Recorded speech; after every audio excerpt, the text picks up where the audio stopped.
स्वादन ललुपशं प्रतीक्षण स्वादन ललुपशं वन्दे तुलसी चरणारविन्दं वन्दे तुलसी चरणारविन्दं वन्दे तुलसी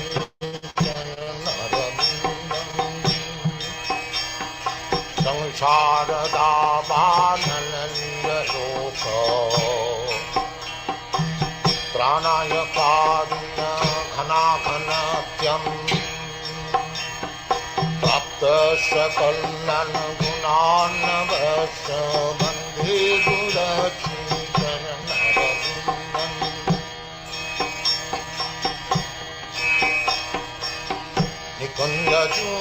निकुञ्जजूनरतिकेली सिद्धै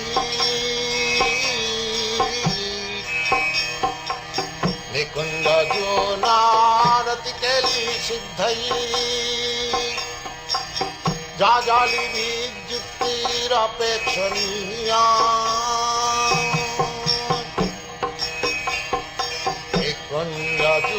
निकुञ्जजूनरतिकेली सिद्धै जाजालिभिर्युक्तिरपेक्षणीया तत्रातिदाक्षादतिवल्लभशं वन्दे तुलसी चरणरविन्दं वन्दे तुलसी चरणरविन्दं वन्दे तुलसी चरणरविन्दं वन्दे तुलसी चरणरविन्दं संसारनामानललिलोक प्राणाय कारुण्य घनाघनतं तत्तकल्लन गुणान्नवश वन्दे तुलसी चरणरविन्दं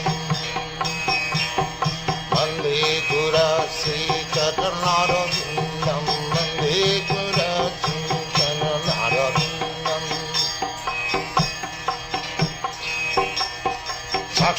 साक्षादरीतेन समस्तशास्त्रैः युक्तस्तथा भावत एव सद्भिः साक्षादरीतेन समस्तशास्त्रैः युक्तस्तथा भावत एव सद्भिः किन्तु प्रभु प्रिय एव तस्य वन्दे तुलसी चरणरविन्दम् किन्तु प्रभु प्रिय एव तस्य वन्दे तुलसी चरणरविन्दम् संसारधामानललिलोक प्राणाय कारुण्य घनाघनत्यं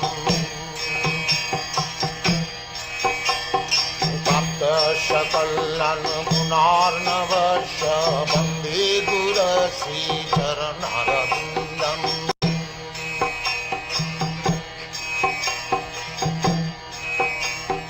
यस्य प्रसादात् भगवत्प्रसाद यस्य प्रसादात् न गति कुतोऽपि यस्य प्रसादात् भगवत्प्रसाद यस्य प्रसादात् न गति कुतोऽपि गायं स्तुवं तस्य यशस्वी सन्धं गायं स्तुवं तस्य यशस्वी सन्धं वन्दे तुलसी चरणरविन्दं वन्दे तुलसी चरणरविन्दम् वन्दे तुलसी चरणरविन्दं वन्दे तुलसी चरणरविन्दम्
Krishna, Krishna Krishna, Hare Hare, Hare Rama, Rama Rama, Hare Hare.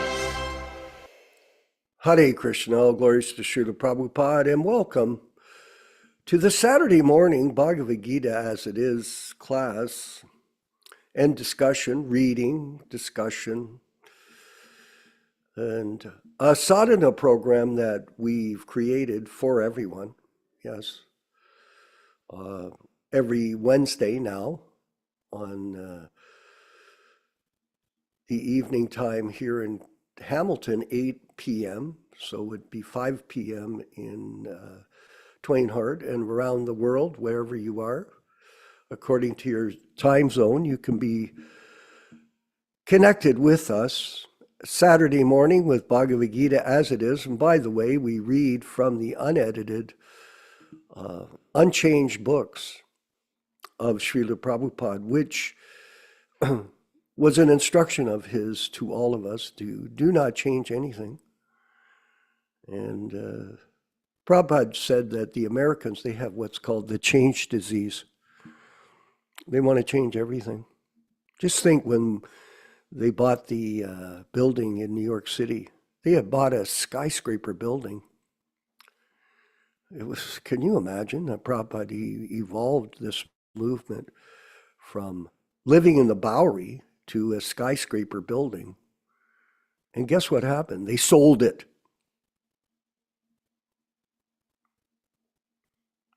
They sold it against his instructions. This is common for most disciples that have been involved with this mission that he established. They change everything. It's called the change disease. And it's an unfortunate thing. And it's a reflection of neophyte behavior. And we can see in the society that we're a part of that many people start something. Yeah, a lot of people try to do something, but they can't finish. No, they can't finish. We call them talkers. You have to be able to complete your job, whatever it is. Show good example. Prabhupada set the perfect example, by the way. If you look at his life. I'm reading, we're working on the complete guide to spiritual self-realization.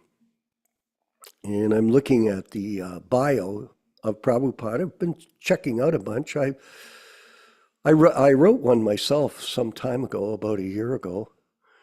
So I went back to that. It's getting a better understanding of what to say when it comes to how to describe who Prabhupada is and what he does or what he did, and how to understand properly, philosophically, his position, because that's the most important thing. Whatever the Acharya speaks, whatever he says, is scripture. It's not just words. And the neophyte, he does not understand that. We're doing this review, and it's interesting. I gave it this title. I don't want to take credit, but I gave the title. The unofficial, the unauthorized, that's what it is, the unauthorized biography of A.C. Bhaktivedanta Swami, also known as the Leelamrita. Why couldn't he explain properly who Prabhupada was? Why is it there has to be a complete review of everything he did? This fellow from Gita Nagari, who's not very mentally stable these days, not only mentally, physically, his karma is so devastating that he's become completely dependent on everybody else to wake him up and clean him and move him around in a wheelchair and feed him like a baby. Why is it? because he created a document that was not authorized and misinterpreted the whole thing. And when we read it, this part of our program now, Yashoda is going to these sections of a book we're going to be releasing to show how mundane he saw everything and how he wrote it and how he's misled everybody through this corruption. Why? Dharma Bhavana, why did he do it? To prove that he was some kind of guru. That's what. And a lot of people are like that.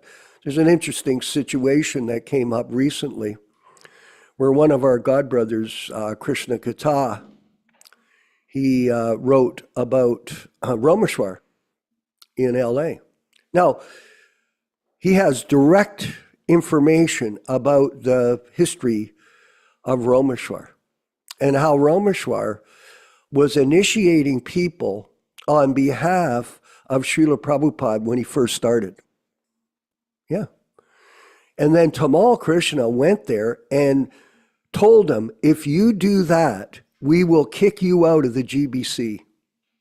It's documented. And as a result, he acquiesced to Tamal's demand, even though later Tamal had revealed that this was a fraud.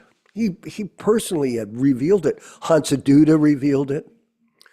And lots of people have revealed it's a fraud, but still they perpetrate it. It's a total misinformation campaign. And Krishna Kata was chastised for telling the truth. I'm not going to go into the details, but this is what's going on. When you tell the truth and people don't like it because it's not in their agenda, their personal agenda, they fault find you. Yes, they do. Not only do they fault find you, they criticize you. They do. And they try to defame you. And this is going on. This goes on in everything. It's not just with our group. It's with every group where there's always conflict. That's the nature of the materialistic mind, to be in conflict. And we see it in politics, eh, Michael? It's just, up here in Canada, we've got these woke liberals, we got these conservatives, and some guy was talking to me, oh, I'm so proud to be a Canadian. I told him to his face, I said, buddy, you're not a Canadian. He, well, what do you mean? I said, well, that's a designation that you're not a Canadian, you're not American, you're not Italian. You're a spirit soul, part and parcel of God. Oh, well, I didn't realize that. No kidding, you don't. That's your problem. You're so spaced out, you have no idea why you were born. What is the purpose of life? Nothing. This is the modern world we're dealing with. And this is a situation where we'll be in conflict with people, and there is a lot of conflict. There is. I've been sending some videos to Yashoda Nandana Prabhu last night. I got on, some guy sends me a request, Michael, on Facebook. Like, I have 30,000 people in my Facebook group, 30,000. So, but I still look at these people that send. What I'm doing these days, I'm deleting a lot of people. I just constantly delete. I think the algorithm likes it when they see you reject people, because then they send you new people and it goes on. But I looked at this guy's Facebook page, see what he was about, and then he led me into this whole series of kirtans I'm looking at. All these kirtans, these people all performing on stage like some kind of rock and roll stars. Yeah. Beautiful manicured goatees. Oh, your goatee looks so good. Oh, manicured and long hair. Oh, yeah. And good instruments. Very good. I love hearing the mridanga play. Prabhupada was an expert mridanga player. They're playing really good Madanga, and the cartels, there's a beautiful syncopation with the cartels, and it appeals to me. But I'm looking, and there is absolutely dry chanting. It's dry because it's not authorized. It's not. Unless you have a bona fide spiritual master that you follow and you carry out his instructions the way he wanted it to, it's bogus. The whole thing is bogus. And some people would say, well, how can you say that, Vishwa? They're all chanting. Well, yeah, like there are lots of different groups, they chant, but is it bona fide? When Prabhupada was in, I remember that, Yashoda, I was in Vrindavan in 76. And back then, there was all this chanting, Nitai Gaur, Hari Bol, Radhe Krishna, Radhe Shyam. They were chanting all kinds of mantras. Prabhupada did not like that. He didn't. There's a specific system that should be followed, not just start chanting like you're some rock star musician. And that's what's happened. It's become popularized for business purposes, whether it's for music or guruship. It's business, guru business. I can make money selling my records. It's interesting, there's one devotee going around and preaching in the ISKCON temples. Yeah. They're totally against the ISKCON system, the bogus guru system, but they compromise so they can sell their books. That's what they do. And they go there and they try to make friends with everybody, and this appeal to try to draw people in to hearing about Prabhupada's pastimes. And at the same time, the gurus that run these centers, they're initiating the people to be their disciples. So such a confusing atmosphere, eh? Everyone. Very, very confusing. So contaminated and so unfortunate. And, you know, we're going to carry on with our work. We're not going to hesitate to call people out on the carpet. It used to be called, do you remember this Dharma Bhavana? This term, the sauce? You remember that? You're going to get the sauce. I used to dish the sauce out. I had to. Everybody would, so many crazy people would come and join the temple. And you have to tell them, hey, don't do this, don't do that, don't do this, don't do that. There are rules and regulations for any kind of group. You have to follow the rules. One of my friends, well, sort of a friend, he's in Florida. He distributes books there. He's from Canada originally. And he says to me, well, I heard about you. Now, I haven't talked to the guy in 50 years, right? And then he writes me a note the other day. Well, I heard about the way you are. I go, a guy I joined the movement with told him I was some kind of heavy guy. I said, well, what did he tell you I was? He goes, well, I heard you're really heavy. What, because they tell the truth? You don't like it? Is that the problem? You get the sauce and then you get mad? Hey, don't tell me that. This is what's going on. People don't want to be told anything, even if it's done out of love and compassion and care. We care. We care about people. We care about their opportunity to go back to Godhead. We care about the process of devotional service as taught by a guru. But other people don't care because they're personally motivated. And this is the problem. This Vani Vapu principle has to be thoroughly understood, because the Vani principle means that Prabhupada is living with you. It's not just a point of argument. It's a point of reality, spiritual transcendental reality. And you have to understand that this is the only way you can practice Krishna consciousness. There is no other way. Now, someone would say to me, I put my number up on the chats and I put it up online. And I tell people, call me up. Tell me you're going to convince me otherwise, or let's talk about it.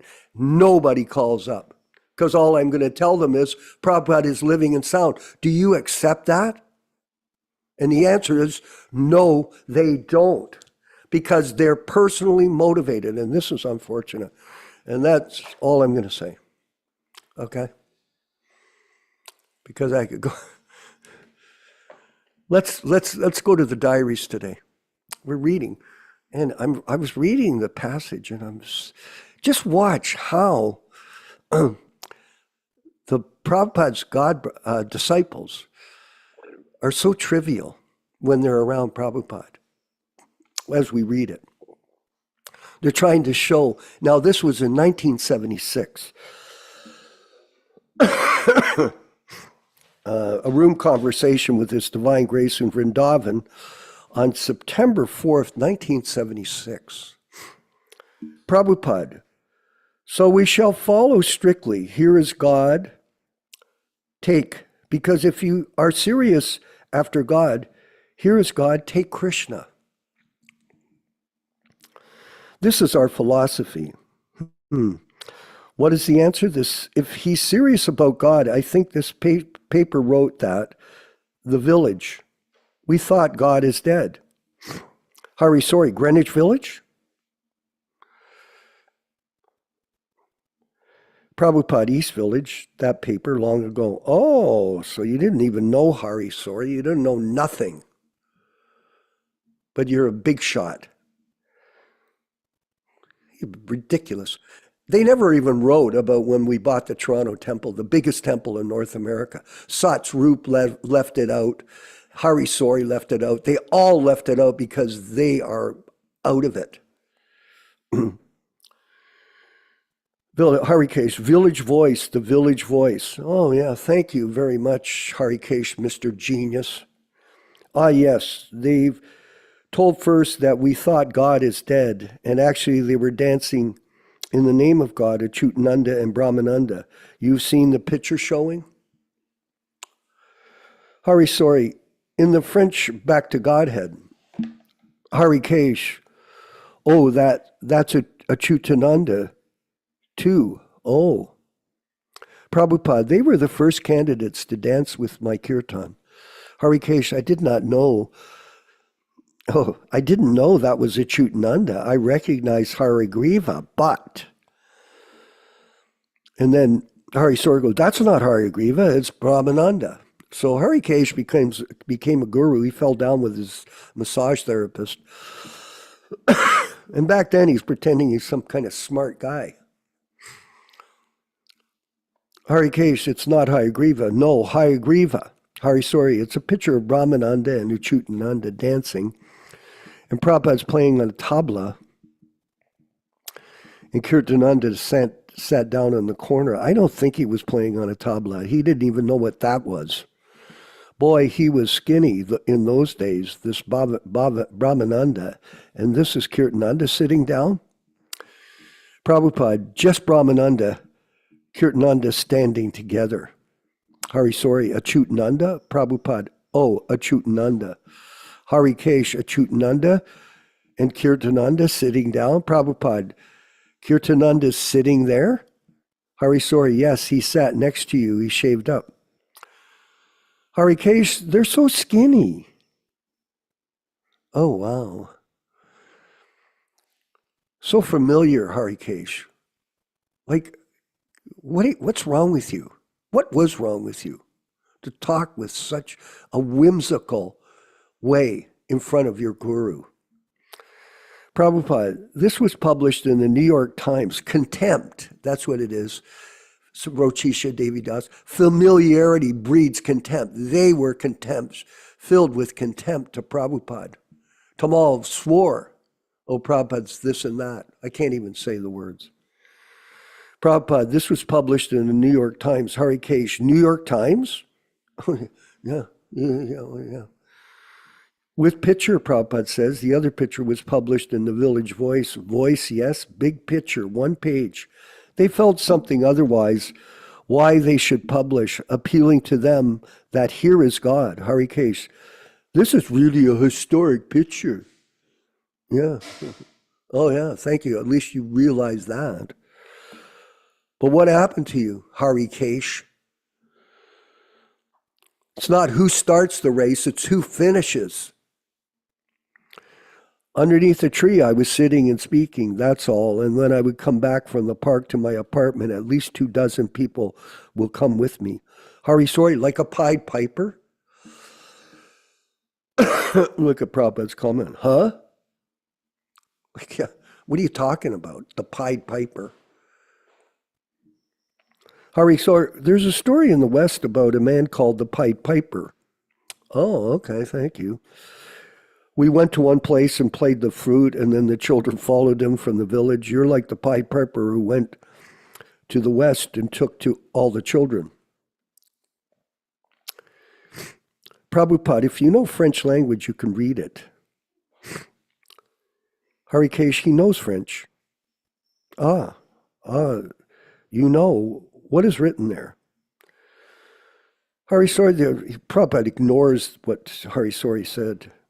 This article is by Hayagriva, and the heading, it says, "Are you from India?"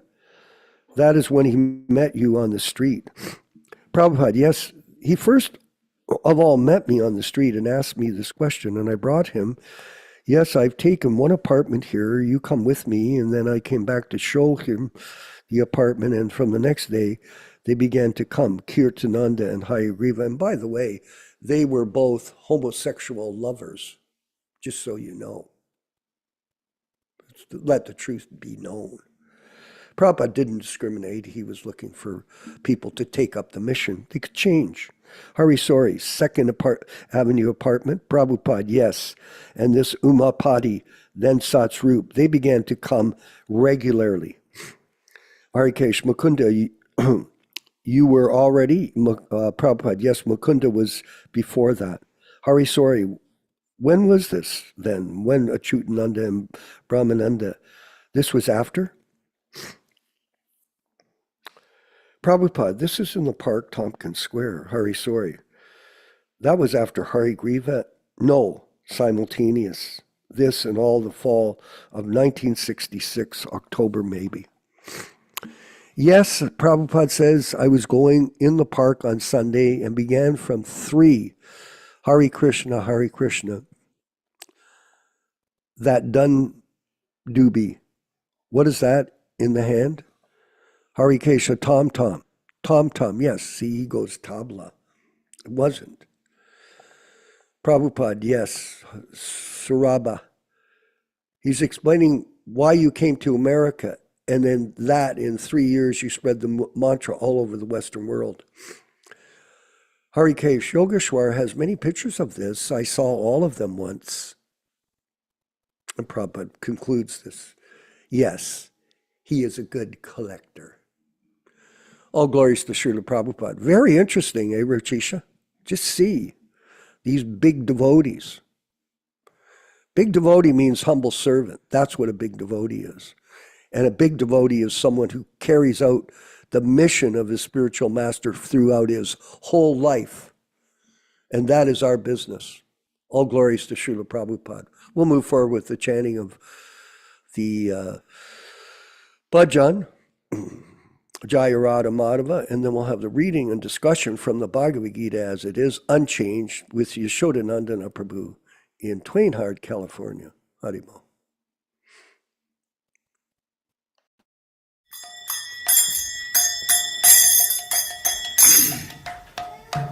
Sai.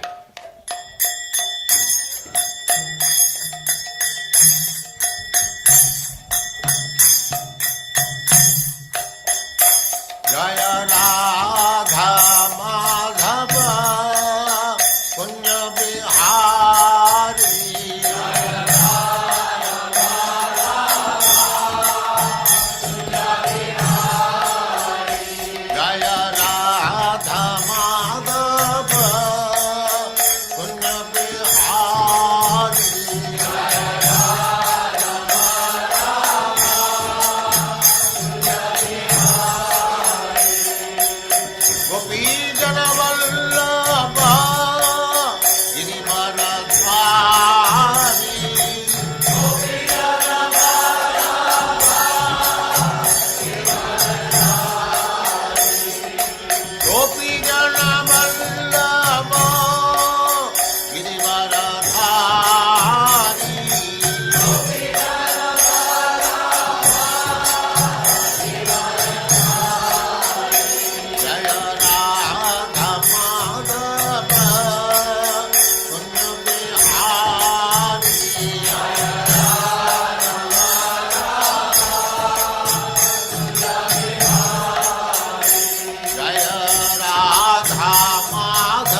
Yamuna तीर बनचारी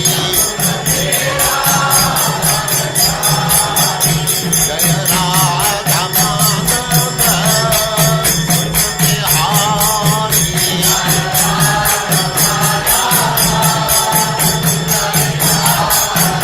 जय Radha Madhav Bihari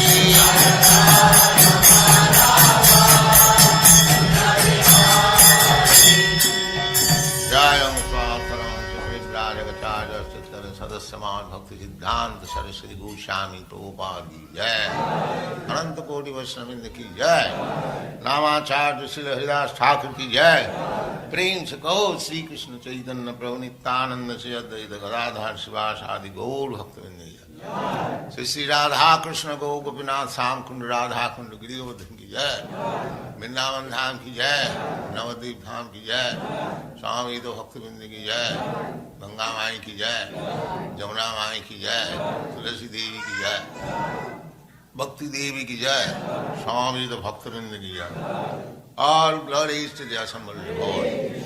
All glories to the assembled Lord. Thank you very much.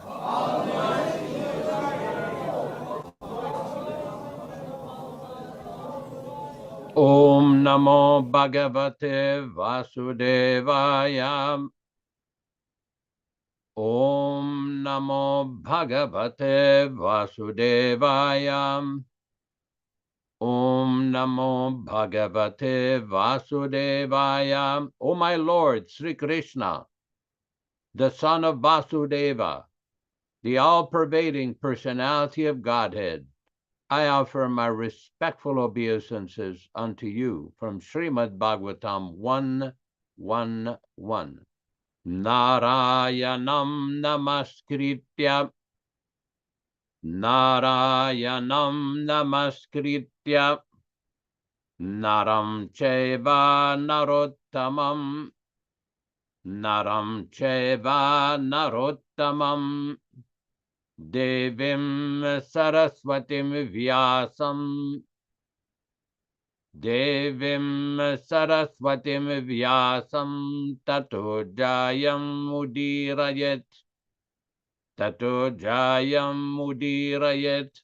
One should utter the means of conquest, Srimad Bhagavatam, after offering obeisances, 1. To the personality of Godhead Narayana, 2. To the Narayana Rishi, who is the supermost human being, 3. To the Mother Saraswati, the goddess of learning, then 4. To Srila Vyasadeva, the author, from Srimad Bhagavatam 1-4.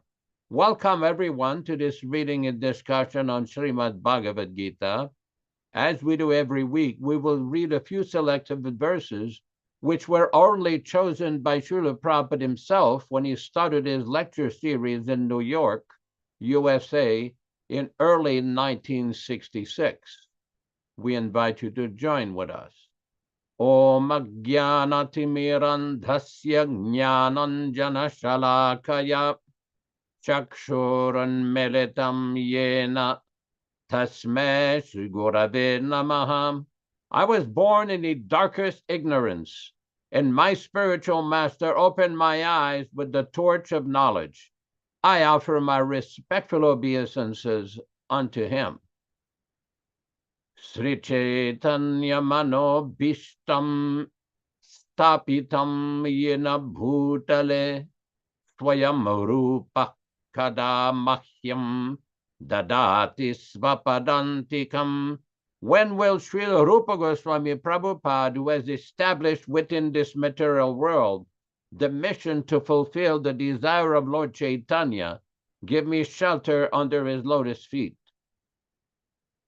Vandeham Shri Guru Shri Yuta Padakamalam Shri Gurun Vaisnavam Scha Sri Rupam Sagrajatam Sahagana Ragunatanbitam Tam Sajivam Sadvaitam Savadhutam Parijana Sahitam Krishna Chaitanya Devam Sri Radha Krishna Padan Sahagana Lalita Sri Vishakanbitamscha.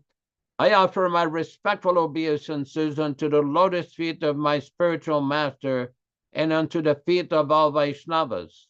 I offer my respectful obeisances unto the lotus feet of Srila Rupa Goswami, along with his elder brother Sanatan Goswami, as well as Raghunath Das and Raghunath Bhatta, Gopala Bhatta, and Srila Jiva Goswami. I offer my respectful obeisances to Lord Krishna Chaitanya and Lord Nityananda, along with Advaita Acharya, Gadada, Srivas, and other associates. I offer my respectful obeisances to Srimati Radharani and Sri Krishna, along with their associates Sri Lalita and Vishaka. He Krishna Karuna Sindhu Dinabandhu Jagatpate Gopesha Gopika Kanta Radha Kanta Namostute. Oh, my dear Krishna, you are the friend of the distressed and the source of creation. You are the master of the gopis and the lover of Radharani. I offer my respectful obeisances unto you. Saptakanchana Gorangi Radhe Vrindavaneshwari Vrishabhanu Sute Devi Pranamami Hari Priye. I offer my respects to Radharani, whose bodily complexion is like molten gold, and who is the queen of Vrindavana. You are the daughter of King Vrishabhanu, and you are very dear to Lord Krishna. Vanchakalpa tarubhyascha kripa sindhubhya evacha patitanam pavanibhyo vaishnavibhyo namo namaha. I offer my respectful obeisances unto all the Vaishnava devotees of the Lord, who can fulfill the desires of everyone, just like desire trees, and were full of compassion for the fallen souls. Sri Krishna Chaitanya Prabhu Nityananda Sri Advaita Gadadhara Srivasadi Gaura Bhakta Vrinda Hare Krishna Krishna Krishna Hare Hare Hare Rama Rama Rama Hare Hare. We will proceed with our chosen verse for today. We are reading from Srimad Bhagavad Gita, the original 1972, non-interpolated, non-adulterated, original 1972 Macmillan edition. We are reading from chapter 13, continuing on verses text 8 to 12. I'll quickly read the Sanskrit. It should be noted that all translations, synonyms, and purports are from His Divine Grace, A.C. Bhaktivedanta Swami Prabhupada, founder Acharya of the International Society for Krishna Consciousness, also known as the Krishna Consciousness Movement. We are reading from the purport on page 631. Simplicity means that without diplomacy, one should be so straightforward that he can disclose the real truth even to an enemy. As for acceptance of the spiritual master, that is essential, because without the instruction of a bona fide spiritual master, one cannot make progress in the spiritual science. One should approach the spiritual master with all humility and offer him services so that he will be pleased to bestow his blessings upon the disciple. Because a bona fide spiritual master is a representative of Krishna, if he bestows any blessings upon his disciple, that will make the disciple immediately advance without the disciples following the regulated principles. Or the regulated principles will be easier for one who has served the spiritual master without reservation. Cleanliness is essential for making advancements in spiritual life. There are two kinds of cleanliness, external and internal. External cleanliness means taking a bath, but for internal cleanliness, one has to think of Krishna always and chant Hare Krishna, Krishna Krishna, Hare Hare, Hare Rama, Rama Rama, Hare Hare. This process cleanses the accumulated dust of past karma from the mind. Steadiness means that one should be very determined to make progress in spiritual life. Without such determination, one cannot make tangible progress. And self-control means that one should not accept anything which is detrimental to the path of spiritual progress. One should become accustomed to this and reject anything which is against the path of spiritual progress. This is real renunciation. The senses are so strong that they are always anxious to have sense gratification. One should not cater to these demands which are not necessary. The senses should only be gratified to keep the body fit so that one can discharge his duty in advancing in spiritual life. The most important and uncontrollable sense is the tongue. If one can control the tongue, then there's every possibility of controlling the other senses. The function of the tongue is to taste and to vibrate. Therefore, by systematic regulation, the tongue should always be engaged in tasting the remnants of foodstuffs offered to Krishna and chanting Hare Krishna. As far as the eyes are concerned, they should not be allowed to see anything but the beautiful form of Krishna. That will control the eyes. Similarly, the ears should be engaged in hearing about Krishna and the nose in smelling the flowers offered to Krishna. This is the process of devotional service. And it is understood here that Bhagavad Gita is simply expounding the science of devotional service. Devotional service is the main and sole objective. Unintelligent commentators on the Gita try to divert the mind of the reader to other subjects. But there is no other subject in Bhagavad Gita but devotional service. Om Ajnana Timirandasya Jnananjana Shalakaya Chakshuran Militam Yena Tasmai Shri Gurave Namaha Nama Om Vishnu Padaya Krishna Prestaya Bhutale Srimate Bhaktivedanta Swamin Niti Namine Namaste Saraswate Deve Gauravani Pracharine Nirvishesha Shunyavadi Paschatya Deshatarine Bhakti Siddhanta Shishyaya Bhaktivedanta Namine Prasannaya Prasantaya Tasmai Shri Gurave Namaha Bhagavad Vandanam Khadyam Guru Vandana Purvakam Shiram Sharkara Yuktam Kadate Visheshatah Adadana Srinam Danteridam Vyache Punah Punah Srimadrupa Padam Bhoja Dhulisyam Janma Janmani Amsho Bhagavatosmyaham Sadadaso Asmi Sarvata Tat Kripa Pikshako Nityam Tat Prishta Sat Karomisvam Sri Krishna Chaitanya Prabhu Nityananda Sri Advaita Gadadara Srivasadi Gaura Bhakta Vrinda Hare Krishna Krishna Krishna Hare Hare Hare Rama Rama Rama Hare Hare. This particular purport in Bhagavad Gita is very important because we see that Lord Krishna is very nicely presenting a very concise analysis of all the most important point in spiritual life. We saw in text number 8, Krishna described Acharyo Pasanam Socham. One is to accept approaching a bona fide spiritual master.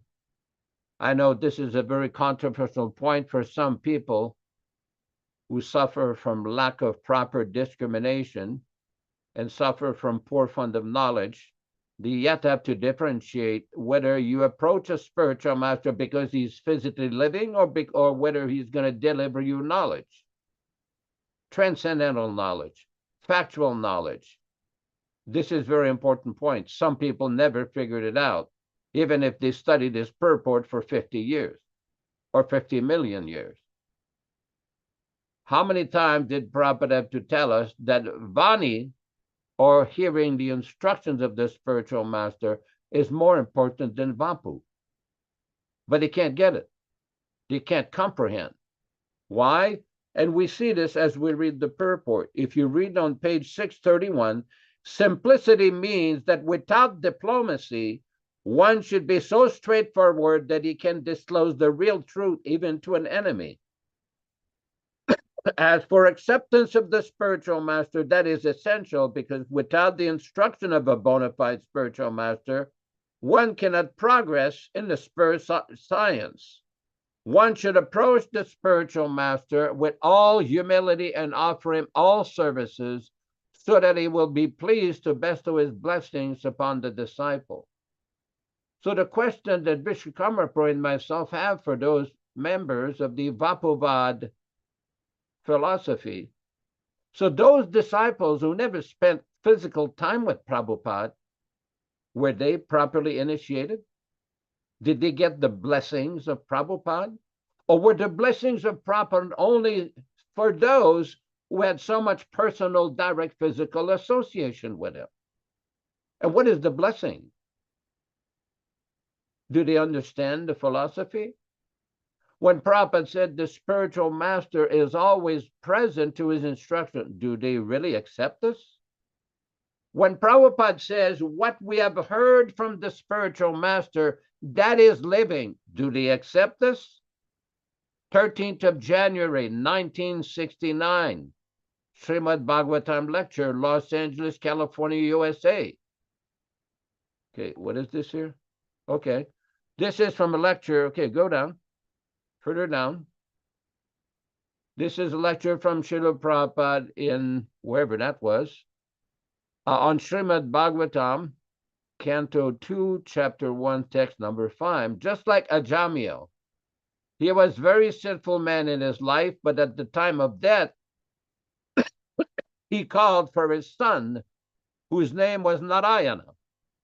So as soon as he called his son Narayana, immediately he remembered the Supreme Personality of Godhead, and he was liberated. Even from his sinful life, there are many examples. And Bhagavad Gita also confirms we have to accept this Vedic literature, otherwise we cannot make progress. Our process, this Krishna consciousness movement, our process is to accept the Vedic version. Therefore, we are presenting Bhagavad Gita as it is. We don't make any adulteration or alteration or addition. Now, let's repeat that here. This is very important for the Vapuvadis. We don't make any adulteration or alteration or addition. Now, you don't have to be a PhD in English grammar to understand this. It's simple. No, we accept as it is. That is our process. And if you accept, then our time is saved and we can make progress very quickly. So that we should do. That is our system. Acharya Upasanam.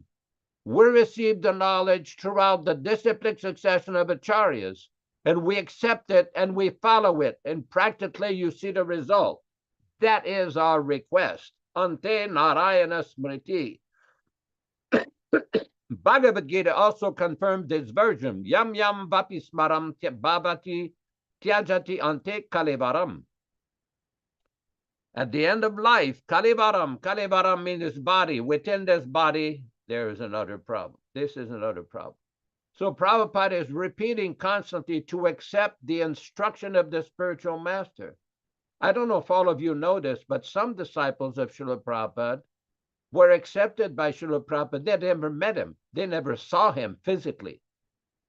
Now, did these people get the blessings of Prabhupada?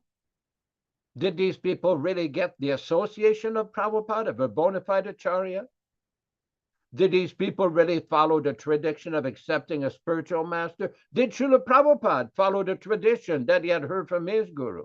This whole concept that disciples are going to start to challenge the acharya, whether he was following the tradition, is totally outlandish, offensive, and ridiculous. Everything that Prabhupada did was establish the tradition for the next 9,500 years.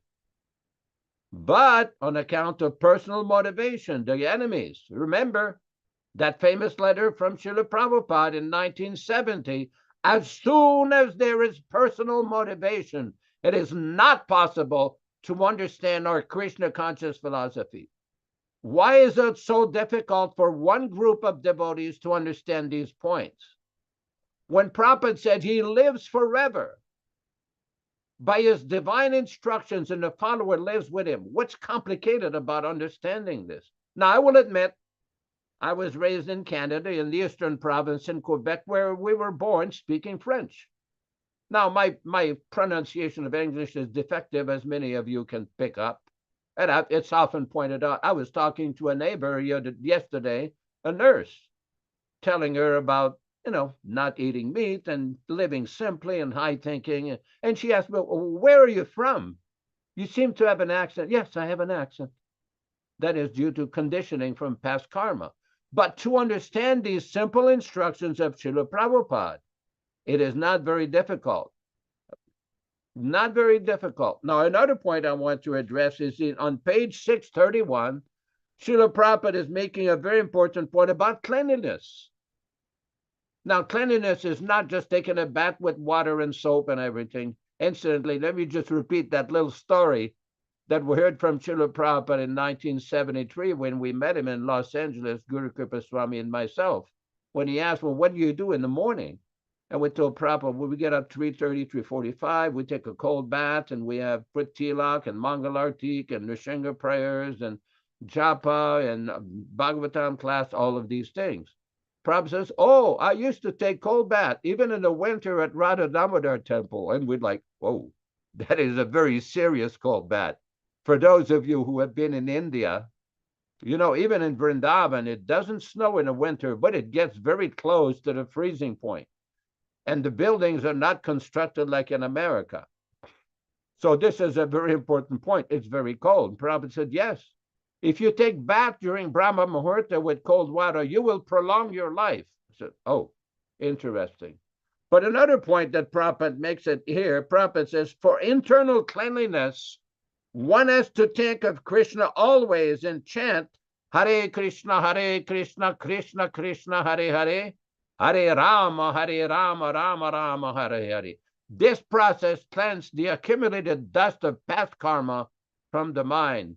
Now, some of you may have experience, so you can go on. Thank you, Michael Dillon. He's applauding. He's transcendental. Look at him, blissful. He's got Krishna right there. That picture of Krishna besides him there from the Krishna book is manifested straight from his heart. We had the opportunity to meet Michael at one of the programs by Bhakta Ron Singh in Sacramento. Very blissful individual, very focused on Srila Prabhupada. So what I'm trying to say is that during Prabhupada's manifested presence, we had the opportunity of seeing how Prabhupada conducted marriage ceremonies, initiation ceremonies, temple opening ceremonies, Brahmin ceremonies, sannyas ceremonies. And many of you can check that right on YouTube. You put Hare Krishna initiation ceremonies or Prabhupada initiation ceremonies.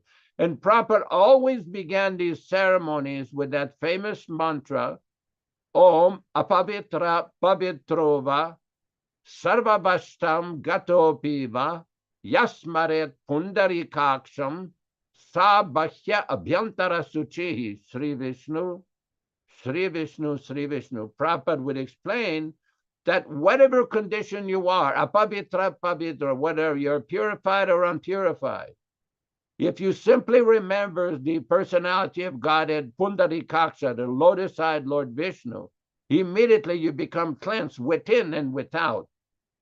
So this is very important instruction. That you have a Neil Sharma Prabhu. Do you have the text there from the the books so we can see Prabhupada's exact translation?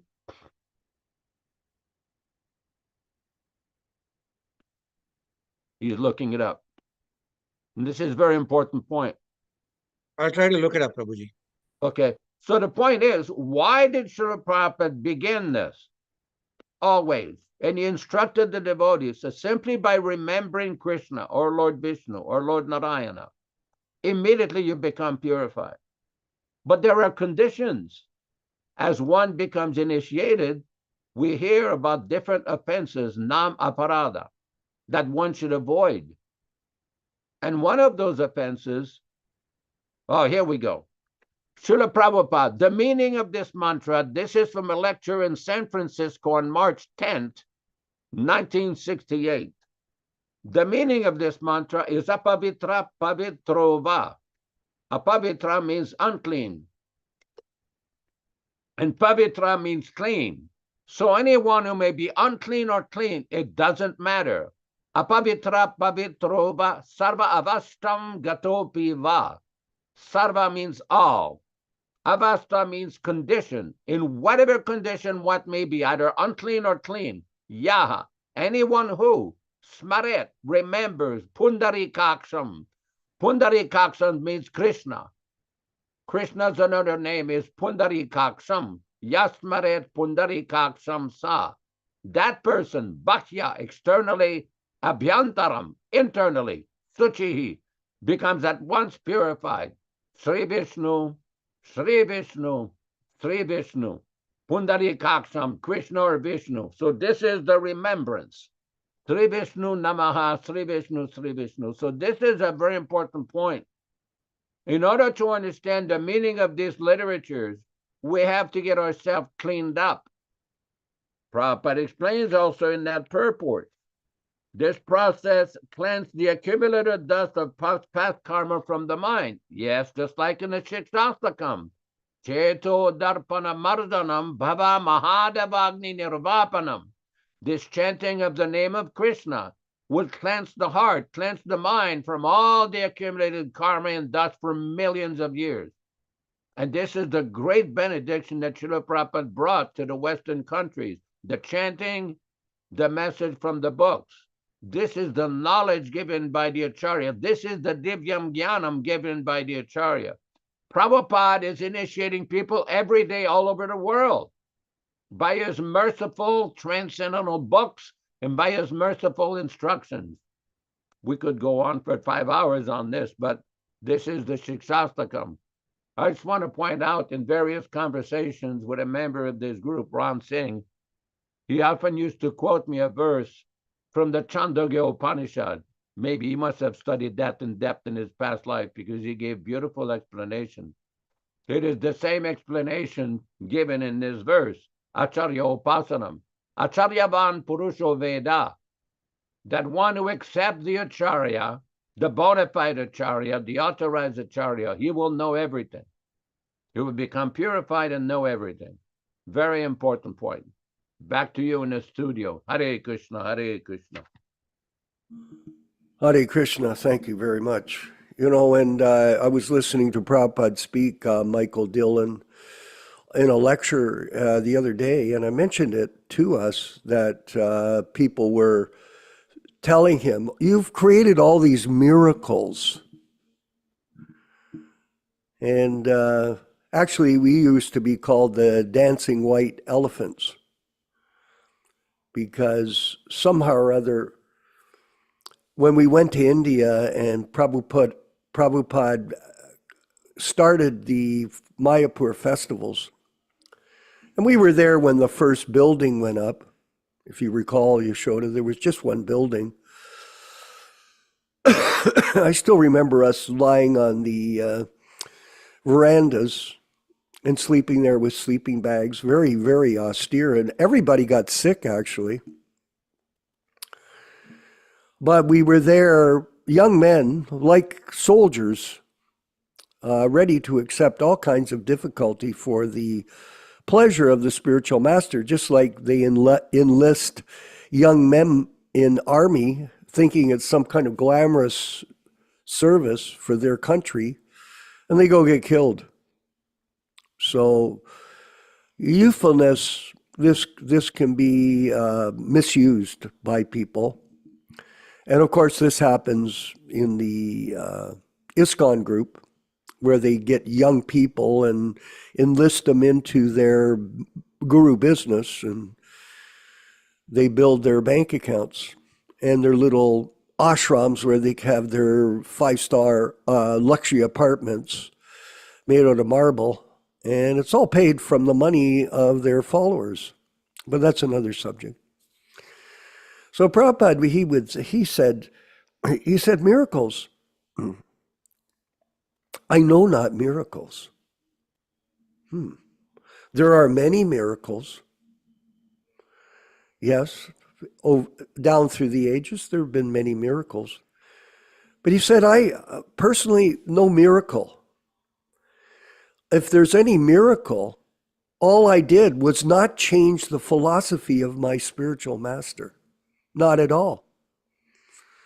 And by doing that, he was able to convince people to take up Krishna consciousness because there's no change.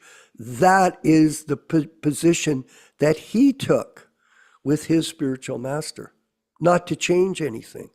And I talked about it earlier, the change disease. That's what they do. People that are mental speculators who follow the path of mental concoction change things. Why? Because they don't listen. That happens. That you deal with people, a lot of times you try to explain something to them, they don't listen. You tell them the truth, they look at you like, are you kidding me? This is their lack of humility. And humility must be a part of the character, Michael, of a devotee. They have to be humble. They have to be prepared to listen. And they have to be prepared to follow the instructions of the spiritual master. It's simple. And somehow or other, people will not accept that Prabhupada is living in sound in his Vani incarnation. Why? I don't know. Doesn't make any sense. Doesn't make any sense. I mean, this is a yoga process of transcendental sound. Everything's based on sound. Everything. For example, Prabhupada explained in this lecture I was listening to him, Prabhupada spoke about it in the purport today. You simply chant Hare Krishna. And Krishna is there in the sound. Non-dual.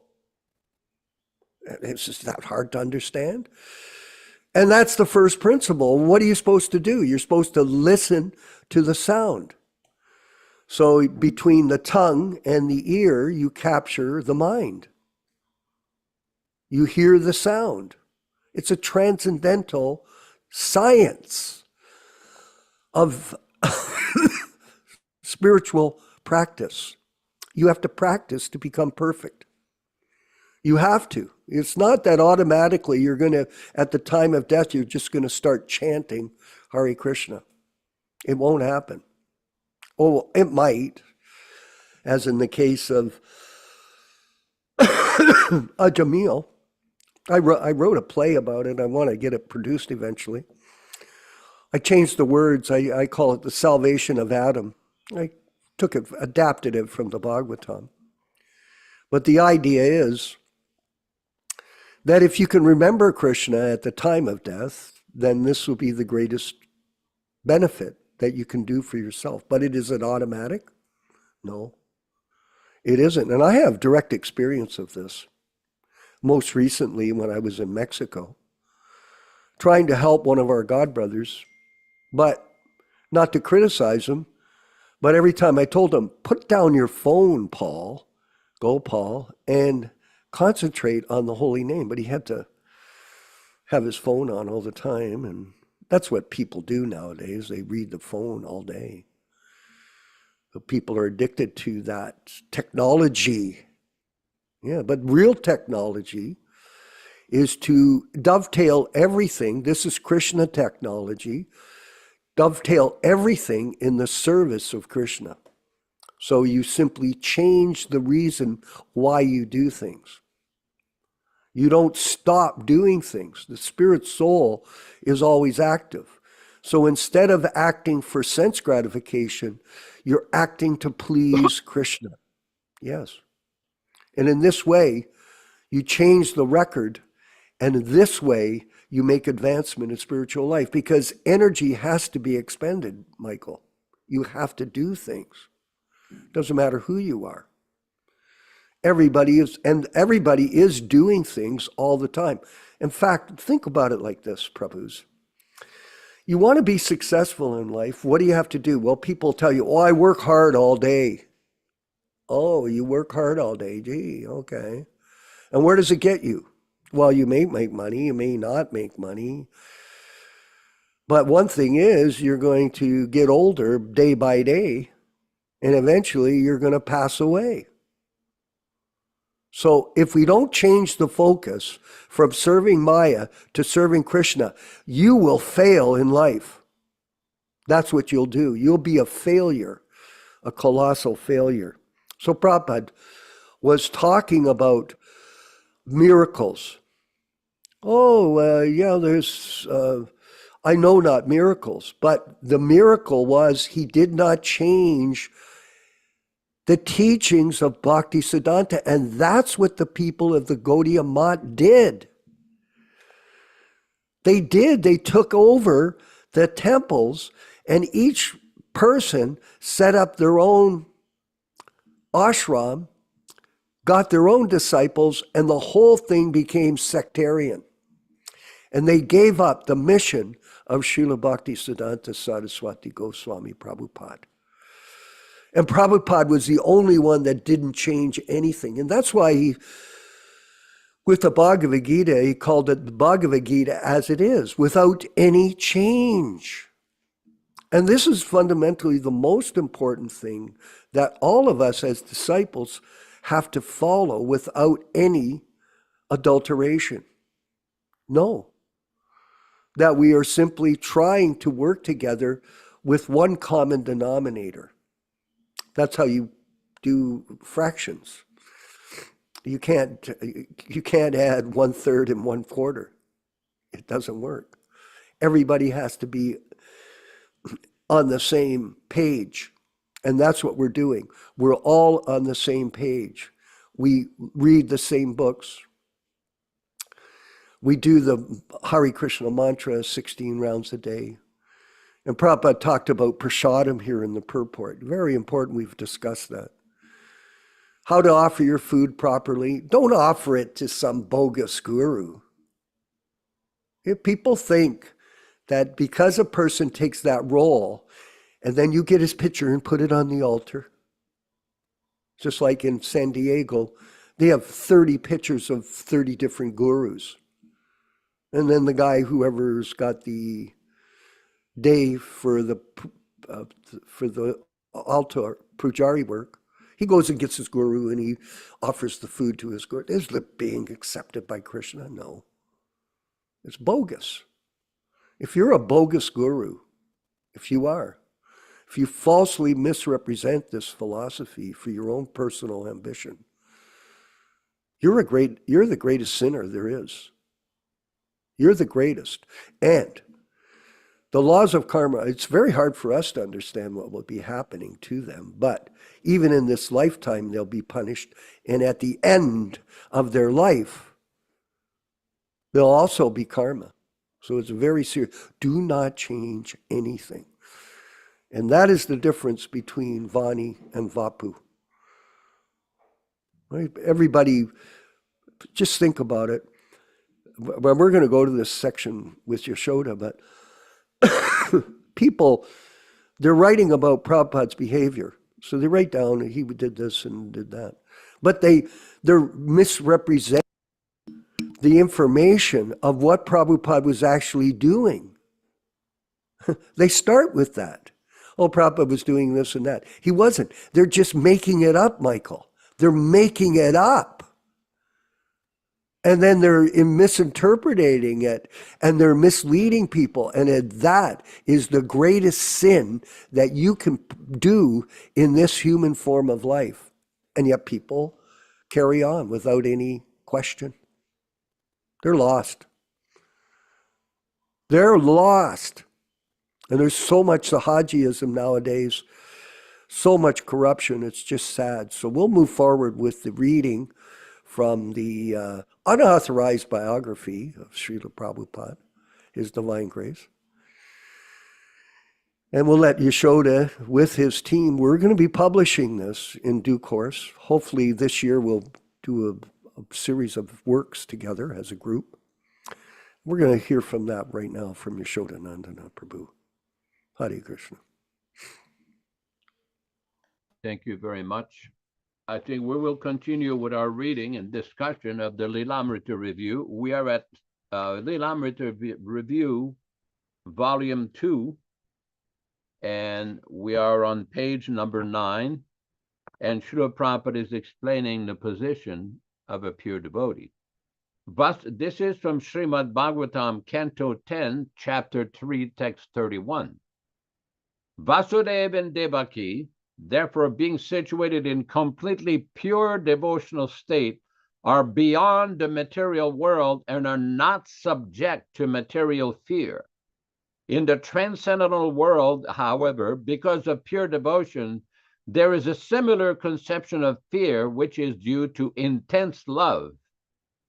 Next, we have a citation from Srila Prabhupada from Srimad Bhagavatam, Canto 10, Chapter 3, Text 23. The word subhismita means astonish is significant in this verse. Devaki and her husband, Vasudeva, were assured that their child was the Supreme Personality of Godhead and could not be killed by Kamsa. But because of affection as they thought of Kamsa's previous activities, they were simultaneously afraid that Krishna would be killed. This is why the word subhismita has been used.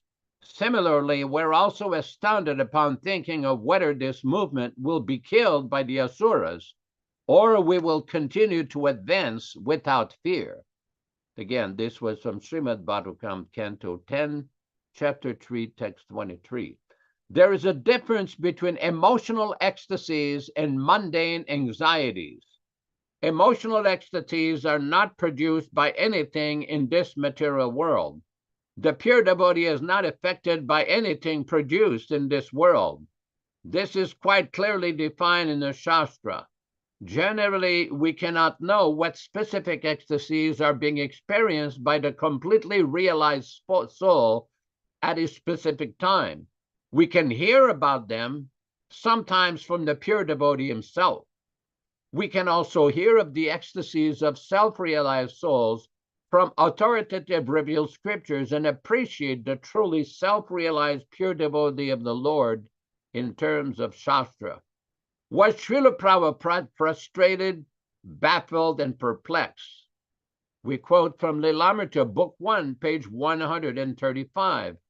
The Lilamrita claimed that Srila Prabhupada became materially frustrated, baffled, and perplexed. Quote, but then the worst thing happened. The manuscript was stolen. Abai was baffled. So much work had been undone. He felt he had worked so many months for nothing. Then we have from the Lilamrita, Book 1, page 276. But his attempts to arrange a meeting were unsuccessful. Frustrated at being put off by Mrs. Murari's officers, he sat down on the steps of her office building, determined to catch her attention as she left for the day. Lilamrita, Book 1, page 120. The two paths were at war. It was a predicament. Lilamrita, Book 2, page number 8. He had little idea of what to do as he walked off the ship onto the pier. I did not know whether to turn left or right. The definition, according to Webster's Dictionary of predicament, is a perplexing situation. The dictionary further defines baffled as to be defeated or checked by confusion. Frustrated is defined as to defeat in an endeavor to make invalid, to bring to nothing. Shastra rejects this claim and informs us that his divine grace could never have been baffled.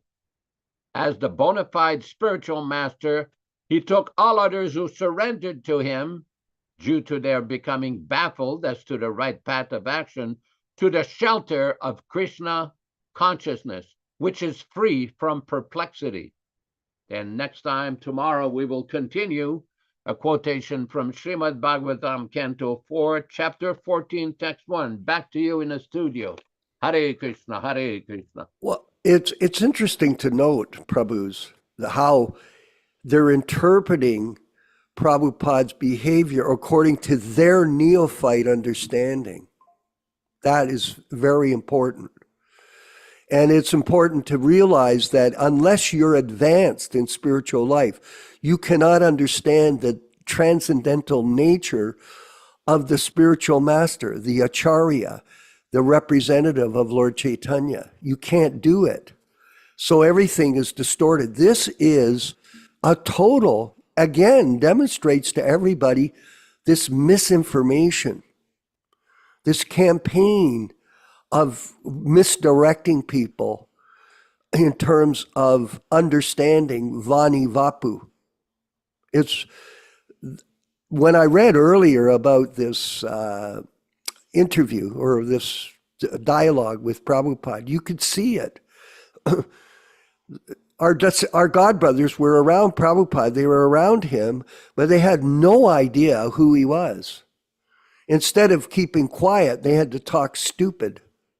It's much better to just not talk if you've got nothing good to say. Better just to be quiet and listen to the spiritual master. And try to be humble in his presence, not try to insert certain information when you don't know what you're talking about. And that's apparent. And that's what Yashoda was saying, Neil Shama, that some people think, oh, I was around Prabhupada, I was so blessed by him, I'm so advanced. But literally they realize that familiarity breeds contempt. And that was obviously demonstrated by their behavior in these conversations. Yes. And that's unfortunate. And that particular type of mentality was part and parcel of these so-called leaders like Keith Ham and others. And this is something we're exposing today for all of us to see. Because, think about it, everyone. You're here coming to the programs. Okay. But you're focused. Vijay Pandit, you're listening. It was very difficult back in the day because we'd be working so hard. A lot of times, Dharmavava, and if you remember, you go to class, you'd be falling asleep. You'd be so tired. You got up early. You'd be working all day. You go on Sankirtan. You come back. You're exhausted. And then you're trying to pay attention at class, depending on who was speaking and what was going on. But this is an advantage that we have. Some people say we're not preaching. We don't do any preaching. But that's not true. And the group of people that we have are very interested in what we're talking about, because it's relevant to them in 2025. Yes, it is. And we take you back in time. We give you all these examples. We read from the scripture. We repeat the message. It's not that we're repeating the same message that's in the Shastra, and everybody is getting a clear understanding without any confusion how to be a disciple of A.C. Bhaktivedanta Swami Prabhupada. We're not Ritviks. We're not Prabhupada Anugas. Okay, there's nothing wrong with that name. But they're misunderstood. We're Prabhupada disciples at different stages in our evolution as disciples. And this is what we're trying to explain to everybody without any motive. Dharma Bhavana in Dallas, Texas, please, if you could share your realizations this morning, Haribo. Turn them on. Turn them on, Rupa. Okay, Hare Krishna. Thank you. Yeah, today's class was very interesting discussion. I was thinking how, like in America, probably everywhere in the world, Yeah. all of us are very used or accustomed to some politician or any kind of person, and whatever they're coming on a new scene, and they're going to say, I'm going to make such and such a change. I'm going to improve this. I'm going to make such and such changes.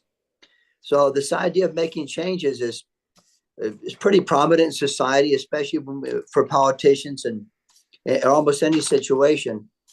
And I was thinking how somebody may ask, what does Bhagavad Gita say about making changes? And I wanted to quote from Bhagavad Gita chapter 9, text 1, the last paragraph. And I'll begin reading now. Chapter 9, text 1, the last paragraph. The Sanskrit word anasuyave. What was the verse? What's the verse, Prabhu? Sorry. What's the verse? The Supreme Lord said, my dear Arjuna, because you are never envious of me, I shall impart to you this most secret wisdom, knowing which you shall be relieved of the miseries of material existence. What's that number? What's the number? Okay, go ahead. They got it. Okay, go ahead. Go ahead. Yeah, the Sanskrit word anasuyave. Yeah, the very last paragraph. Okay. A few more paragraphs. Yeah, here it is. Yeah. Go ahead. The Sanskrit word anasuyave. Okay. In this verse is also very significant. Generally, the commentators, even if they are highly scholarly, are all envious of Krishna, the Supreme Personality of Godhead. Even the most erudite scholars write on Bhagavad Gita very inaccurately. Because they are envious of Krishna, their commentaries are useless. The commentaries given by the devotees of the Lord are bona fide. No one can explain Bhagavad Gita or get perfect knowledge of Krishna if he is envious. One who criticizes the character of Krishna without knowing him is a fool. So such commentaries should be very carefully avoided. For one who understands that Krishna is the Supreme Personality of Godhead, the pure and transcendental personality, these chapters will be very beneficial. Just thought I'd mention that in regards to making changes to the Bhagavad Gita by the different commentaries. They want to change Krishna's message. That's all. Thank you, Haribol. This is very common. And, we're fortunate that we're enjoying the literature. And it is quite blissful. I've just read, Mother Ruchisha, I just read about the Putana witch in the Krishna book. Quite a engaging story about her and how Prabhupada is stressing the fact even if you do not serve with the right motive, you still get benefit.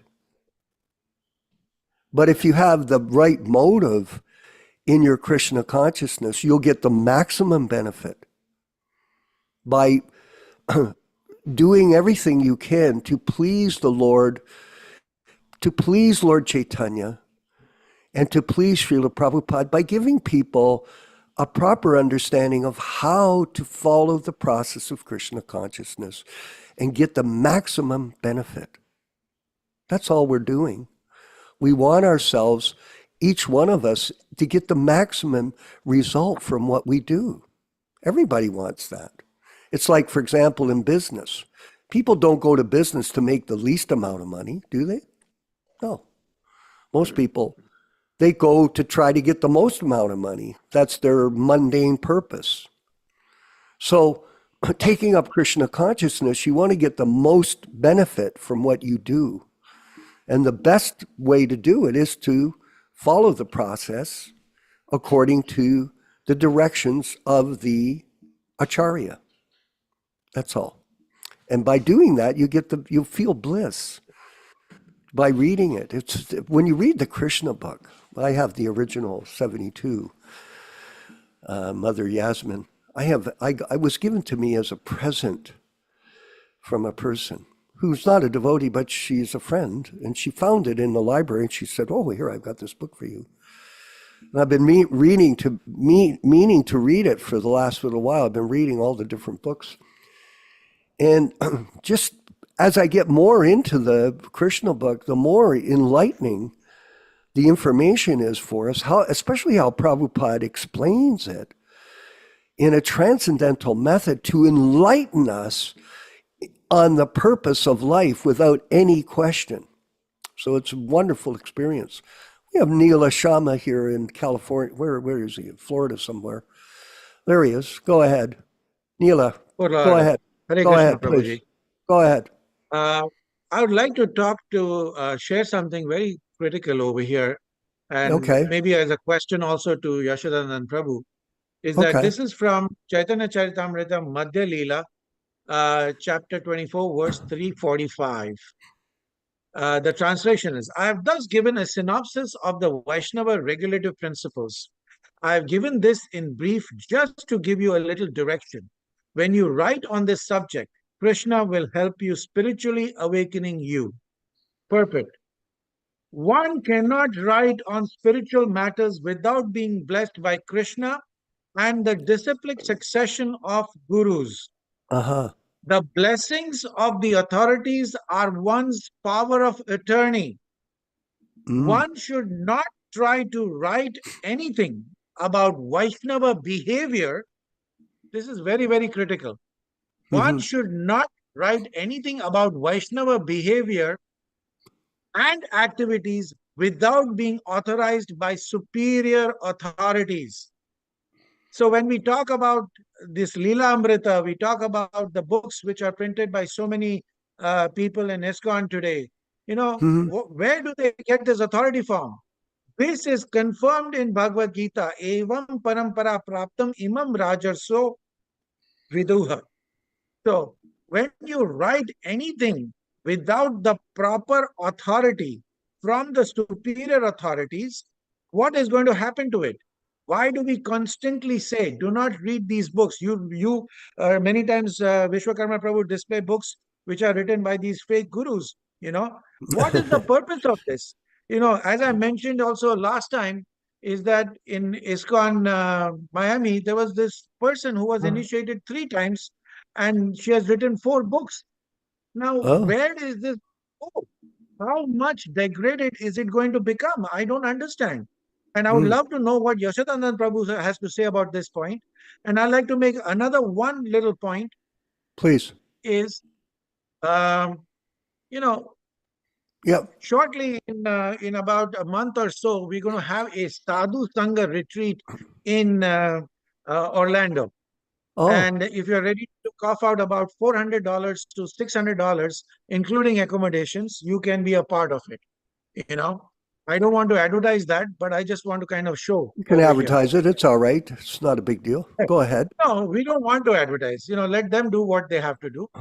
Everybody has a free will, but it is just more for our group as to what should be the consequences. So here in Srimad Bhagavatam, Canto 1, Chapter 5, Text 11, Prabhupada talks about what is Kirtana. So here he says very clearly, so we are not training our students anyway about musical science, that we have to chant in this way or that way, or we have to dance in this way or that way. Without any musical knowledge, without any poetic understanding, even a child can take part in it and he becomes immediately absorbed in ecstasy. Why? This is because we are chanting the glories of the Lord. So it does not require any artificial musical knowledge or dancing knowledge. Now, if you look at this Sadhu Sangha, all these great musicians, you know, everybody's going what? For their sense gratification?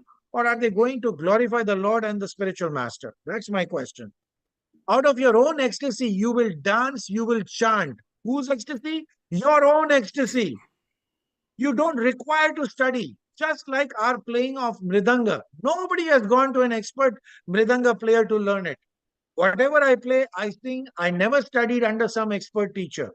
But by practice, chanting, it may be melodious. It may be very nice or not. That doesn't matter. We are not concerned about that, whether it is appealing to the people or not. It will appeal. There is no doubt about it. But we don't require to divert our attention on these things simply because there is glorification of the Lord. It will be palatable. Just like Parikshit Maharaj said, Bhavau Shraddhaj Shotra Mano Viramat Ka Uttama Shloka Gunanuvadat Vrijayate Vina Pashugnat. You see? So I'd like to know what Yashodanandan Prabhu has to say, especially about these two parts, talking about the literature without being blessed by the superior authorities and the Kirtan standards, which is established by Srila Prabhupada. Hare Krishna. Well, you're raising some very important points, especially this issue about kirtan, because what has happened, as Vishwakarma Prabhu pointed out, and you correctly pointed out, what has happened in our movement, it's become more of a musical performance. And we notice they're not doing this in front of the deities. It's some kind of kirtan hall with all kinds of, this harmonium. There was a letter Prabhupada wrote to Bahudak. He was the temple president in Vancouver, British Columbia, Canada. It says the harmonium is not for kirtan. It is for bhajan. So when you do kirtan, it should be done with mrigangas and kartal. But even without mrigangas and kartal, the point is to please the deity. We don't do kirtan for a show, like some musician, some karmi musician, or some show bottle. That's not the idea of kirtan. And what we have, unfortunately, is a perversion of the kirtan, where I don't know who they're trying to please, but it sure is not the deity, with all kinds of concocted tunes and show bottle. But we're not here to criticize anybody's effort to chant Hare Krishna. We're just explaining the standards that Prabhupada made. The second point, I'm referring devotees to the chat. I quoted here in the chat, let me see here. This is from Srimad Bhagavatam, Canto 7, Chapter 13, Text 14. Besides the point that nobody has ever been able to find a reference where Prabhupada told devotees to write a biography about himself. As a matter of fact, every time people ask him about his personal life or personal association, Prabhupada would say, read my books. Here it says, Prabhupada says, it is therefore said, Vaishnavara Kriya Mudra Vigye Nabhujaya. A highly advanced Vaishnava lives in such a way that no one can understand what is or what it was, nor should attempts be made to understand the past of a Vaishnava. And this is our objection to that Lamrita. There's too much speculation and nonsensical interpretation of what Prabhupada was thinking, what he was feeling, whether he was like a derelict in the street or he was baffled and he was perplexed and he was. This is trying to explain Prabhupada in a mundane way, like he was a mundane person, like an ordinary human being. As a matter of fact, in the introduction to that book, they quoted a professor say, we invite the reader to read the very human story of Bhaktivedanta. That is not the Vaishnava understanding. We have all heard Guru Sho Naramati. If one thinks the spiritual master to be an ordinary man, Yasya Van Narakisa, you're a candidate for the hellish regions. So this is the problem with the speculation on the mind of the pure devotee. In the chat today, I quoted different quotations from Srila Prabhupada explaining that verse from Chaitanya Charitamrita, that's Leela, chapter 23, text 39. It said, therefore, Vaishnavara Kriya Mudra Vigneha Nabhujaya. Even if one is a very learned and intelligent scholar, he cannot understand the activities of a Vaishnava. And Prabhupada explains that verse in so many different ways. And one should be extremely careful in analyzing Prabhupada's statement, especially when it comes to statements about race, family, gender, marriage, homosexuality. There's a lot of people critical of Prabhupada because they've been indoctrinated and victimized by Western propaganda, by materialistic, atheistic Western propaganda, or that you don't accept the normal acceptance of the regular society. Well, there's a lot of things in regular society that are accepted now that were not accepted 100 years or 200 years ago. We base our acceptance on the Srimad Bhagavatam and Bhagavad Gita. This is our standard. This is the standard that God himself, Krishna, has given. So as far as modern standards, which constantly change or everything, Prabhupada was speaking the truth. But because people have been conditioned by Western indoctrination, Western academic teachings and everything, it's like you cannot force somebody to understand Krishna consciousness. They have to be willing to understand. If they're too attached to their materialistic indoctrination and have been victimized by this propaganda, sometimes it's very difficult. They've not properly heard from the Acharya. That's why in the Ishopanishad it is described that one should hear from the self-realized dhira, iti shushruma dhiranam. One should hear from the dhira, the self-realized Acharya, not some meathead, so-called educated person who has no understanding of spiritual life. And listening to these people will not help anybody understand Prabhupada's teachings. Hare Krishna. Prabhuji, I have Okay. one more question. Prabhuji, What? can I? Well, we're almost at 11:40. Go ahead, please. Go I ahead. just Go want ahead, to share quickly. one thing. Go ahead. Prabhuji, over here, I am trying to talk about Chaitanya Charitamrita Madhya Leela, chapter 15, 108. Prabhupada talks about this in very strong words. Unless one is initiated by a bona fide spiritual master, all his devotional activities are useless. A person who is not properly initiated can descend again into the animal species. He's quoting here the Hari Bhakti Vilas 2.10. So what happens to people who are chanting, who are going to this Sadhu Sangha retreat and chanting this Maha Mantra, Prabhuji? What Sadhu Sangha retreat? Who's holding that? Who's holding it? ISKCON. I will show you. Give me 1 second. Give me 1 second. Let me share this with you. It is in a very elite, what you call retreat in Orlando. Very expensive retreat. Here we go. Okay. Whatever. Yeah, this goes on So, everywhere. That's okay. yeah, so this is, all the big names of ISKCON will be there. Well, hold on. Big name? No. Someone's saying that, but they're not.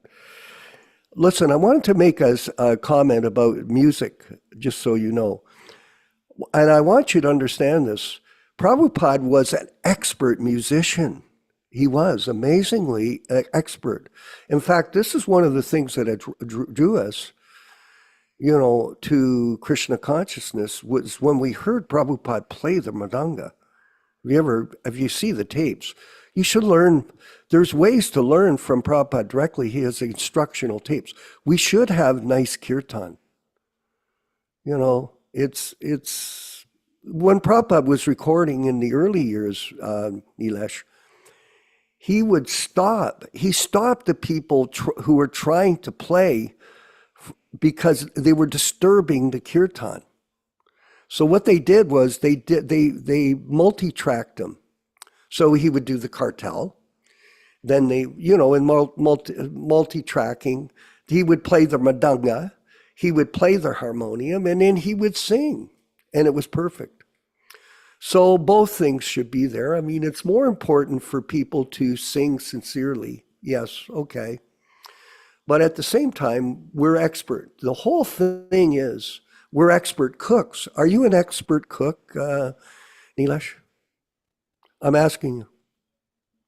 Are you an expert cook? I get by. I get by. Okay, but you don't cook things that people don't like, correct? You try to really do a good job.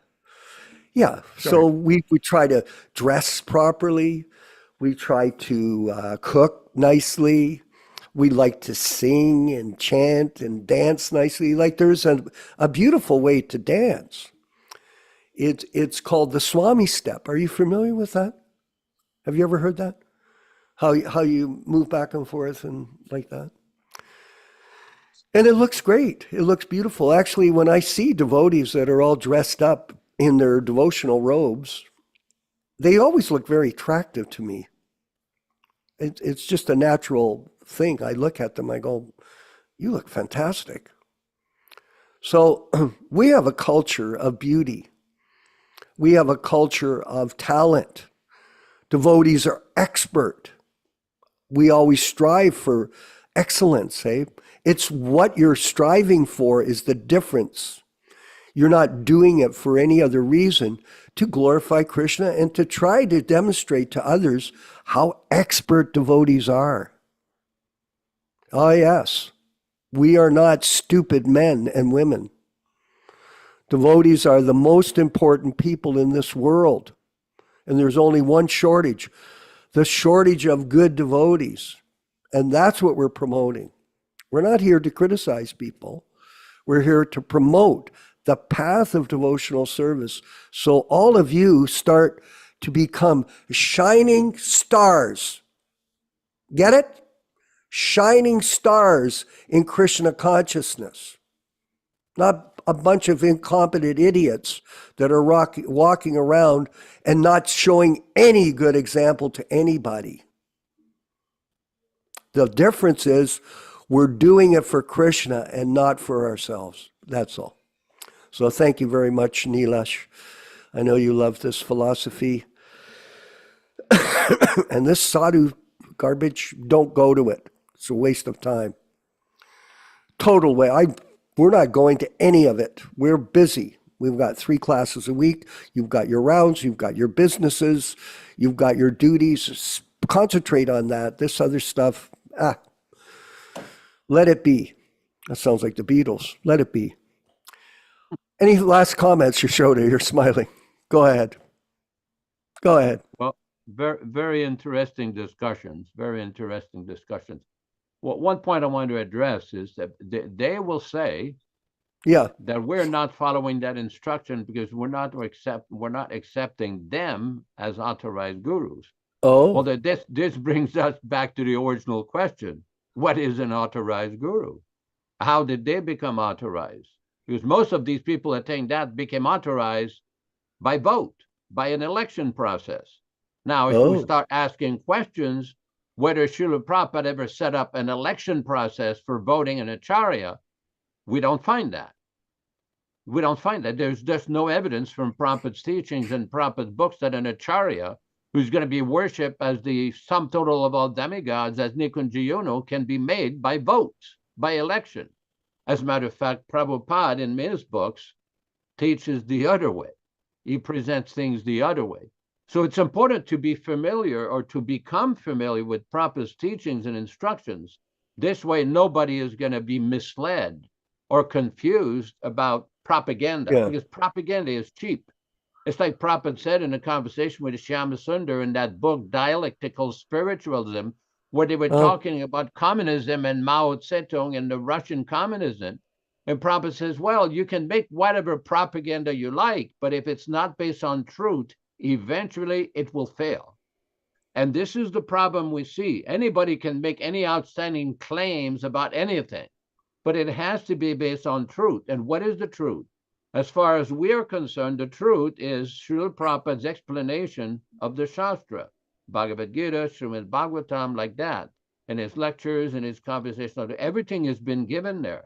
But a person has to be willing to hear, to submissively hear, then there will be some result. It's just like if somebody wants to become a lawyer, a dentist, an accountant, or an engineer, well, you have to go to school. You have to be willing to hear the message of the professor and take the classes, answer the examinations, and pass the final exam. And then you can become a doctor, lawyer, engineer, accountant, whatever professional discipline. But it's the hearing process is very important. And one cannot manufacture, if somebody takes an accounting class, you can't manufacture your own instruction manual. You have to take the instruction manual from authorized professors. Same thing in spiritual life. Prabhupada is the authorized professor as far as we are concerned. He was predicted by Lord Nityananda Prabhu, by Lochan Das Thakur, by so many great acharyas. He established by his behavior, by his accomplishment, that he fulfilled the mission of Lord Chaitanya. We can practically see. Let me give a very brief story of a woman. When I was in Badger, California, she read Srila Prabhupada's books. And she called me up and says, I've accepted Prabhupada as my guru. And I said, well, how old are you? Where are you? And she told me the story. And then she said, I met an ISKCON devotee who told her, you can't have Prabhupada as your guru. He died in 1977. You know what she told him? You know what? You're too late. I've already accepted him. If you have that much faith, that much conviction, and that much intelligence, very good for you. Very good for you. Because she understood what is the real essence of accepting a bona fide acharya, by hearing and following. Very simple. Hare Krishna, Hare Krishna. Yes. And, you know, this is the exciting part of what we're doing here is we're saying to people, you are a Prabhupada disciple. And that is a great victory for a person. That's the positive statement. And devotee, a Prabhupada disciple, should be first class. That's it. In everything they do, they act with the integrity and the diplomacy that Srila Prabhupada demonstrated to all of us, that he was the perfect example. And we are all following in his footsteps. And we're taking each other's association to encourage us to take up this process and successfully go back home, back to Godhead at the time of our death, because death is approaching everyone every moment. And it's interesting to note, Yasmin, that people think they won't die. Yes? That's what they think. Oh, I won't die. But actually, and some people that I deal with, they think, oh, I will live for hundreds of years. Yashoda said that there's some people in the mountains, they live for hundreds of years, so I'll live for hundreds of years too. It's just a matter of attitude.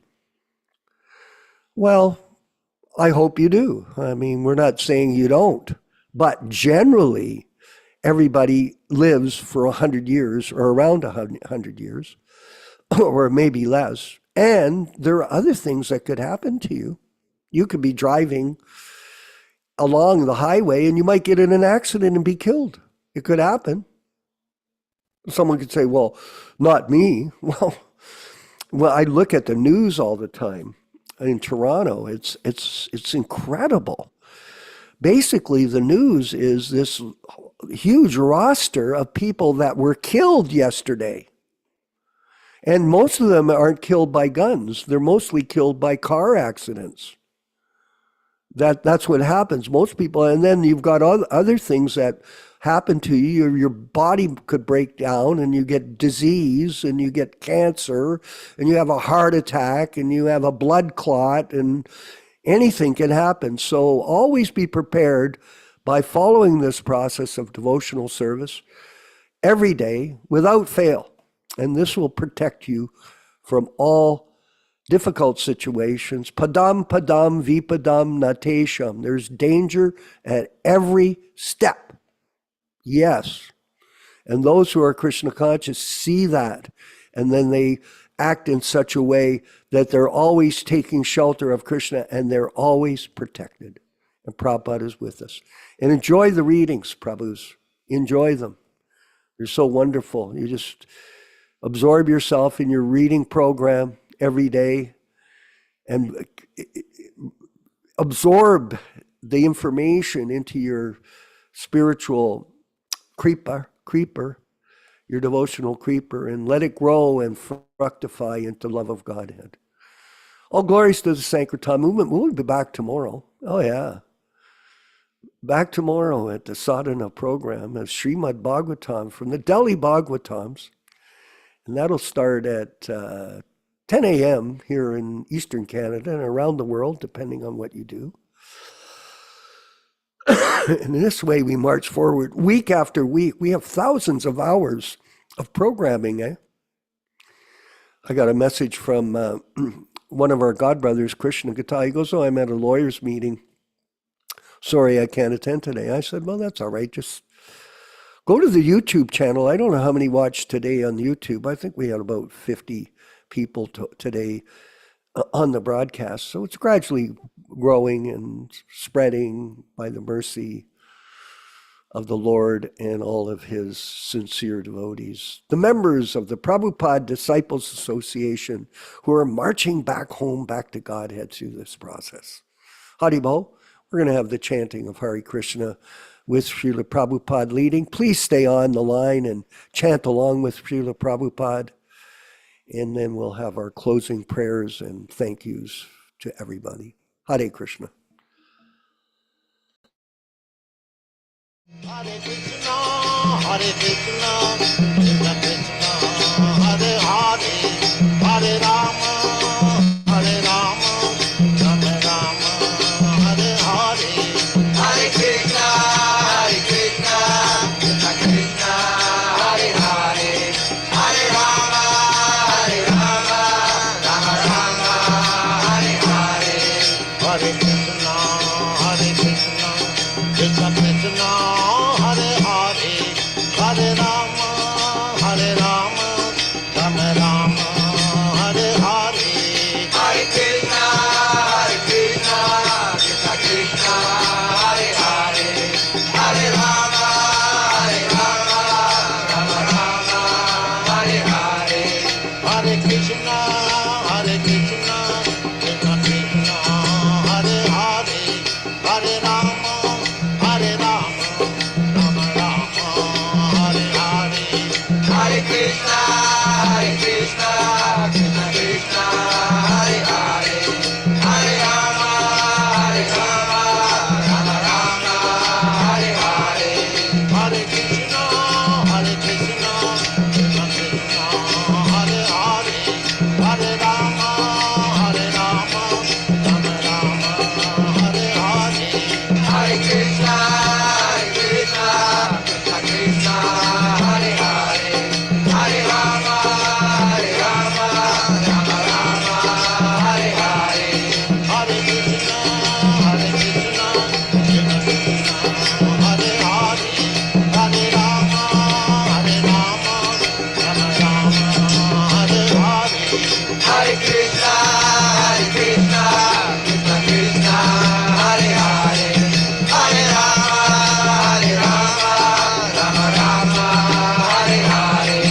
Hare Krishna, Hare Krishna, Krishna Krishna, Hare Hare, Hare Rama, Hare Rama, Rama Rama, Hare Hare. Hare Krishna, Hare Krishna, Krishna Krishna, Hare Hare, Hare Rama, Hare Rama, Rama Rama, Hare Hare. Hare Krishna, Hare Krishna, Krishna Krishna, Hare Hare, Hare Rama, Hare Rama, Rama Rama, Hare Hare. Hare Krishna, Hare Krishna, Krishna Krishna, Hare Hare, Hare Rama, Hare Rama, Rama Rama, Hare Hare. Let us offer our respectful obeisances to all the assembled Vaishnava devotees. Vanchakalpa tarubhyascha kripa sindubhya evacha patitanam pavanebhyo Vaishnavibhyo namo namaha. I offer my respectful obeisances. We all offer our respectful obeisances unto all the Vaishnava devotees of the Lord, who can fulfill the desires of everyone, just like desire trees, and who are full of compassion for the fallen souls. Thanks to everybody for participating in this lively program. Vishakama Prabhu in Hamilton, Ontario, Canada.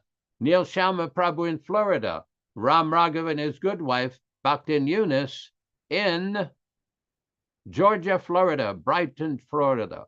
Vijay Pandit in Italy.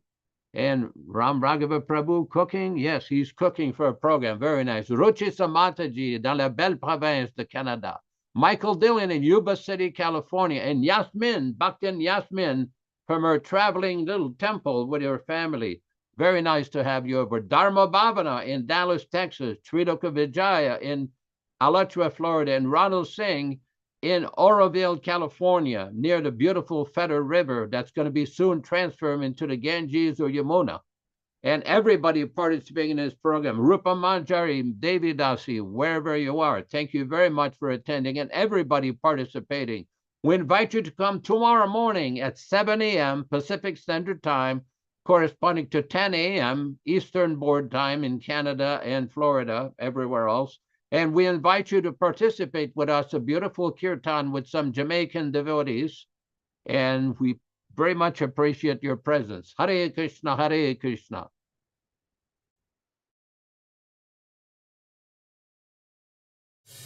Hare Krishna, Hare Krishna, Krishna Krishna, Hare Hare, Hare Ram, Hare Ram, Ram Ram, Hare Hare. Hare Krishna, Hare Krishna, Krishna Krishna, Hare Hare, Hare Ram, Hare Ram, Ram Ram, Hare Hare. Hare Krishna, Hare Krishna, Krishna Krishna, Hare Hare, Hare Ram, Hare Ram, Ram Ram, Hare Hare. Hare Krishna, Hare Krishna, Krishna Krishna, Hare Hare, Hare Ram, Hare Ram, Ram Ram, Hare Hare. Hare Krishna, Hare Krishna, Krishna Krishna, Hare Hare, Hare Ram, Hare Ram, Ram Ram, Hare Hare. Hare Krishna, Hare Krishna, Krishna Krishna, Hare Hare, Hare Ram, Hare Ram, Ram Ram, Hare Hare.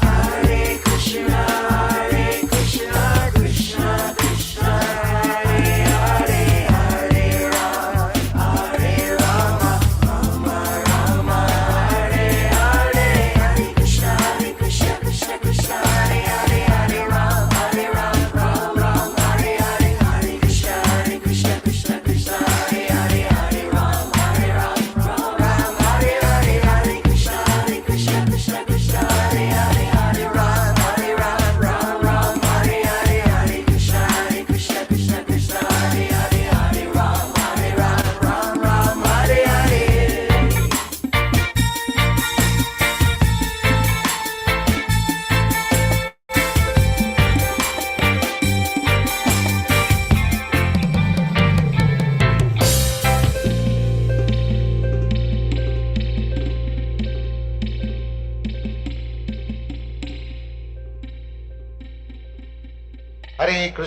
Hare Krishna, Krishna Krishna, Hare Hare, Hare Rama,